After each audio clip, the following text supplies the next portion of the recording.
আরিয়াকে ভালোবেসে নিজের হাতে খাইয়ে দিল শুভলক্ষ্মী। হ্যাঁ বন্ধুরা, এমনটাই দেখতে পাবে।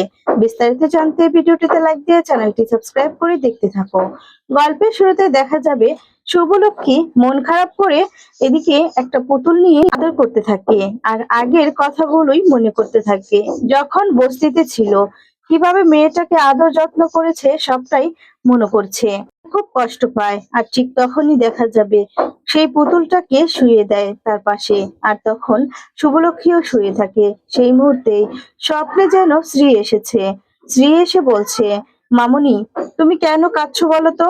আমি তো তোমার পাশেই আছি। তুমি কি বুঝতে পারছো না? আমি তোমার সাথেই আছি।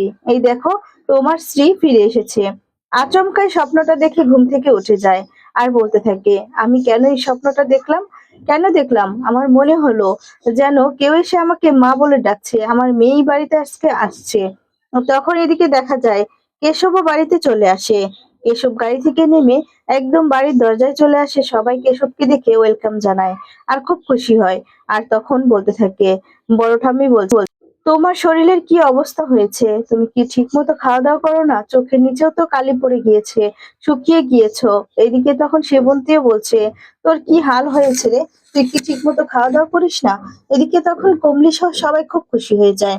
এক এক করে সবাই প্রশ্ন শুরু করে দেয়। আর তখন এদিকে রিদ্ধি সুমিত বলছে, আচ্ছা ওকে আগে ভিতরে তো আসতে দেবে, ও কি বাইরেই দাঁড়িয়ে থাকবে নাকি?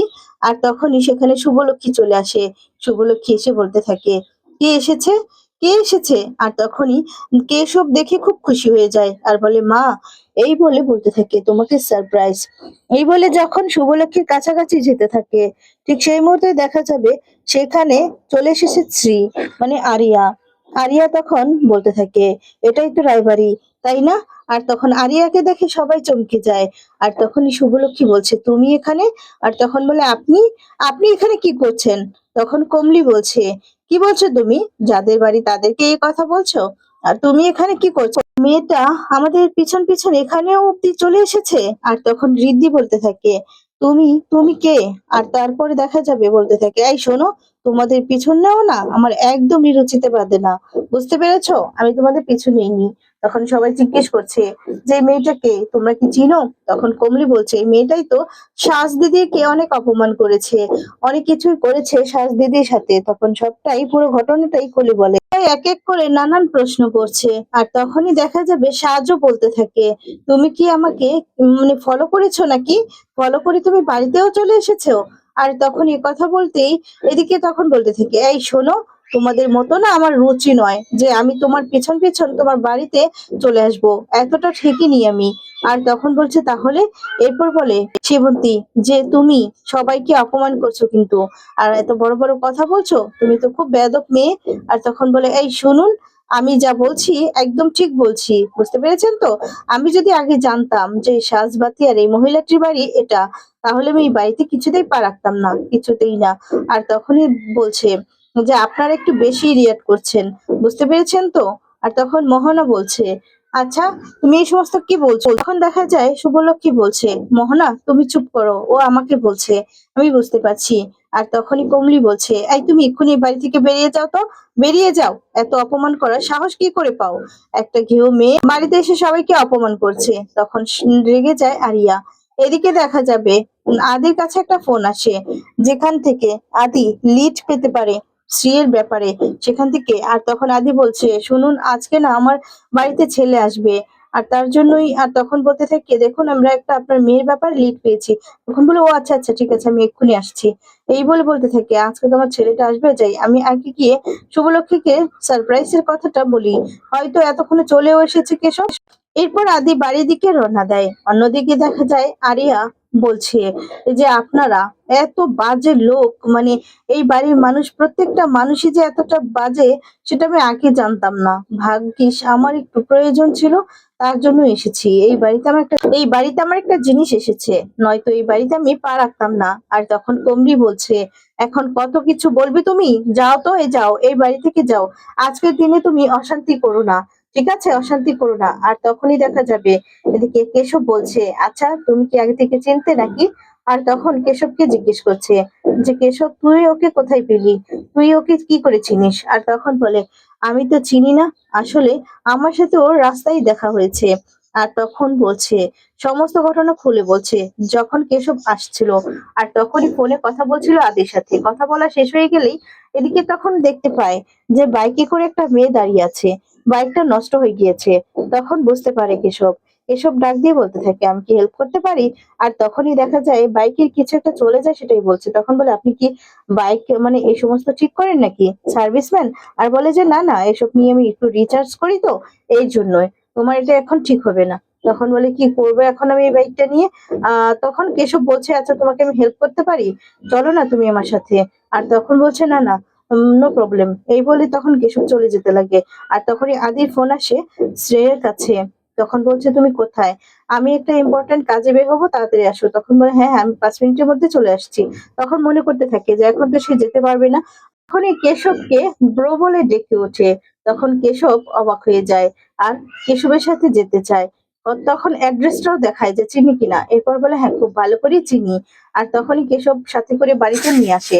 সবটাই সবাইকে খুলে বলছে। আর তখন কেশব বলছে, তোমাকে আমি হেল্প করেছি, তুমি তার বিনিময়ে আমার পরিবারের সাথে এত খারাপ ব্যবহার করেছো। আর তারপর এদিকে দেখা যাবে যে সেবন্তী বলছে, আচ্ছা তোমার যা করার করে তুমি এক্ষুনি এখান থেকে চলে যাও, তো যাও আজকের দিনে এখান থেকে চলে যাও। আজকে আমাদের জীবনে, সবার জীবনে স্পেশাল একটা দিন। আর তখন আরিয়া বলছে, শুনুন, এখানে না আমি থাকতে আসিনি, বুঝতে পেরেছেন? আমার জিনিসটা আমাকে দিয়ে দিন, তো দিয়ে দিন, তাহলে আমি চলে যাব। যখন বলছে, তোমার জিনিস মানে কি জিনিস দিব তোমাকে, তুমি এক্ষুনি চলে যাও।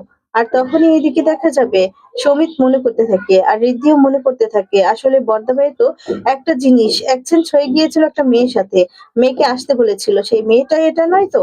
তখনই মনে পড়ে যায়। আর বলতে থাকে, হ্যাঁ হ্যাঁ, তুমি তাহলে সেই মেয়ে, তোমার সাথে বর্দা ভাইয়ের গিফট এক্সচেঞ্জ হয়ে গিয়েছিল? তখন বলে, হ্যাঁ, আমি সেটাই নিতে এসেছি। আচ্ছা, এতক্ষণ তো বুঝতে পেরেছেন। এরপর বলে, হ্যাঁ, বর্দা ভাই তো আমার কাছে সেই জিনিসটা দিয়ে গিয়েছে আর এক্সচেঞ্জ করতে নিতে বলেছে। এরপর বলে, আগে যদি এই কথাটা বলতেন, আপনার ফ্যামিলির সাথে আমাকে কথা বলতে হতো না। এই গেও বুদ্ধের সাথে কথা বলে না আমার মাথাটাই নষ্ট হয়ে গেল, আজকের দিনটাই মাটি। আর তখন বলে, আচ্ছা ঠিক আছে, এই বলে গিফটটা দিয়ে দেয়। আর তখন বলে, বর্দা ভাইয়ের একটা জিনিস তোমার কাছে আছে, সেটা দিয়ে যাও।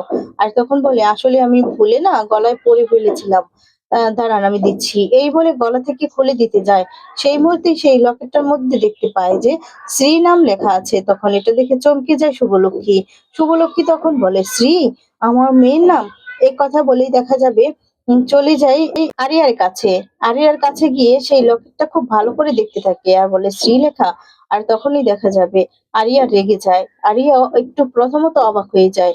আর তখন রেগে গিয়ে বলতে থাকে, কি হচ্ছেটা কি? আপনি আপনি সরুন। আপনি মানে আপনার সাহস কি করে হয় আমার আমার শরীরে টাচ করার? আপনি কেন টাচ করেছেন আমাকে আমার পারমিশন ছাড়া?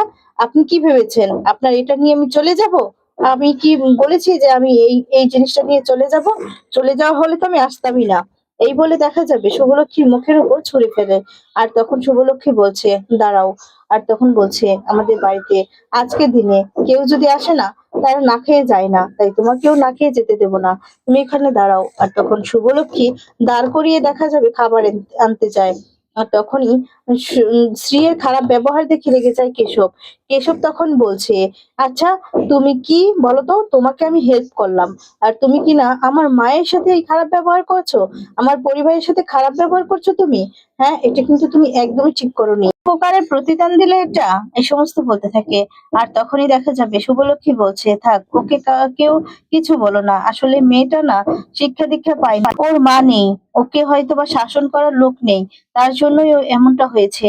আর তখনই দেখা যাবে পরবর্তী পর্বে দেখতে পারবেন শুভলক্ষ্মী জোর করে নিয়ে বসায় আর তখন স্ত্রীকে খাইয়ে দেয়। খাবারটা খেয়ে খুব ভালো লাগে আরিয়ার। আরিয়া তখন মনে মনে বলছে, সত্যি তো, খাবারটা অনেক দারুণ, অনেক ভালো, এমন খাবার তো আমি আর কখনো খাইনি। শুভলক্ষ্মী বলছে, তোমাকে কেউ এভাবে খাইয়ে দিয়ে তুমি মনে হয় ঠিক মতো খাওয়া দাওয়া করো না। তখন শুভলক্ষ্মীর মায়ে পড়ে যায় আরিয়া।